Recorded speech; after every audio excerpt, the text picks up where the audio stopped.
Do your kids know every step of the bedtime routine when you ask them before you start, but can't actually follow the bedtime routine when it's time to put it in place? Yeah, super frustrating, isn't it? But I'm going to explain to you why that happens so that you can make a change so your kids actually go to bed with their bedtime routine. Wouldn't that be amazing? Oh, I would love that for you so much. So, we're going to talk about it. But first, if you are new here, welcome. I'm Dr. Marcy, and I'm delighted to have you join me here. Hit the subscribe button so that you get notified when there are new videos from me. You can come back and watch them with me. So, I am a parenting and mental health expert, and for 25 years, I have been helping families change behavior in their homes. Yes, I spend my time in homes with parents creating real change in real time. So I've seen this happen many times. Nope, it's not just you and your kids. So here's what's happening.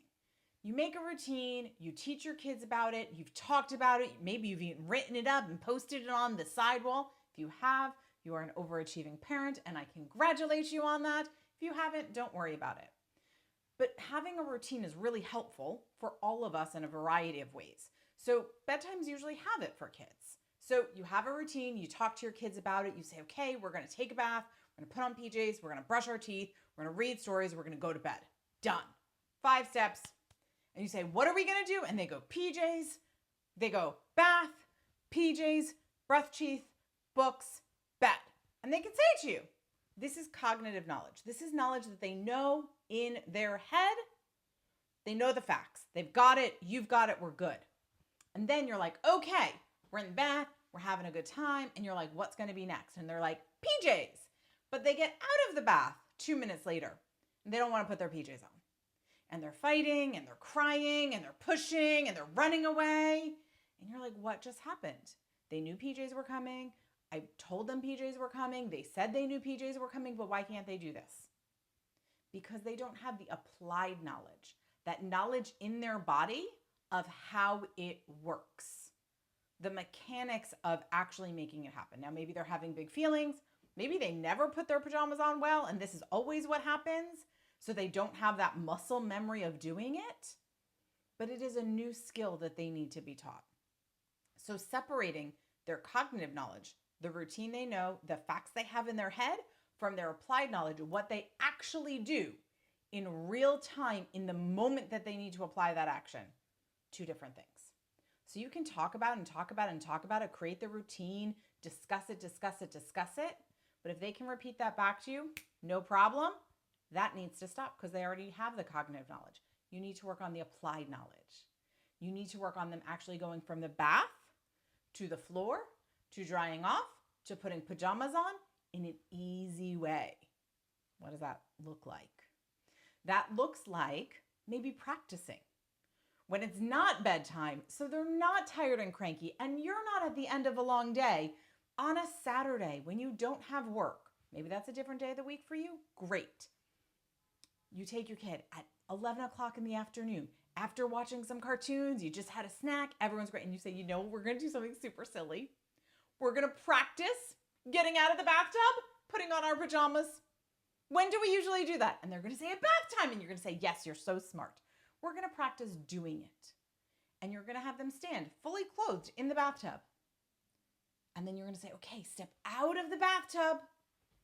Let's pretend we're wrapping you in a towel. Let's pretend we're putting on our pajamas. Oh my gosh, you did it. That was amazing. So you do it at this really low stakes time when they are in an optimal place, when you are in an optimal place, to start creating muscle memory of what's going on, right? Think about it like running a marathon. You don't go and run a marathon one day on a whim. You practice and you practice and you practice, and that muscle memory allows you to do this really big thing.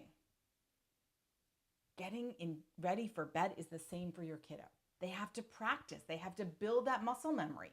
People who are runners can put on their shoes and go for a run without thinking twice because they've done it so many times. Their body knows how to do it, right? A lot of this difference between cognitive knowledge and applied knowledge is great for sports analogies because athletes do this all the time. Not only do they study the plays, they go practice.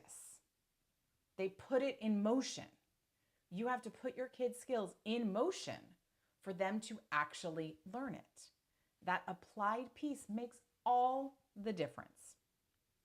So, just to summarize and make sure we've got this solid for you. The next time you're getting ready for bed, you're going to say the routine with your kid. You're going to talk about what's going to happen because a cognitive knowledge is important, but it's not the entire answer.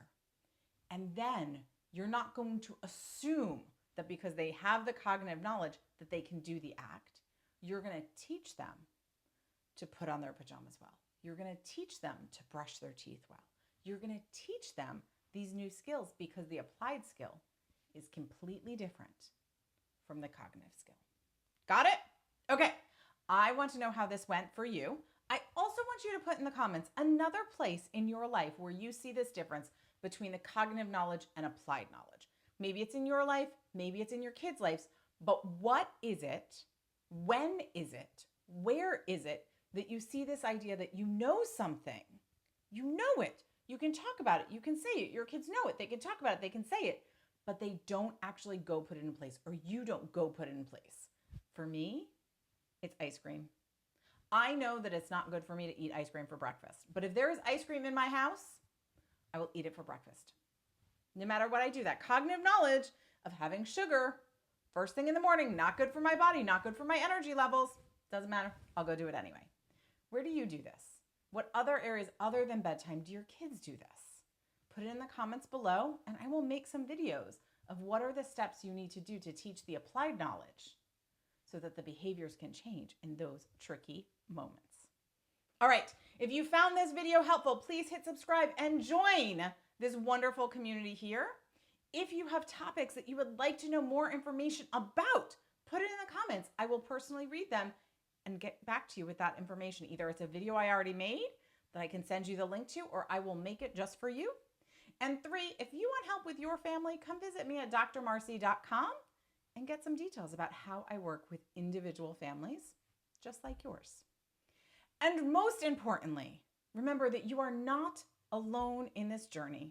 There are blue skies ahead, and we're going to get there together.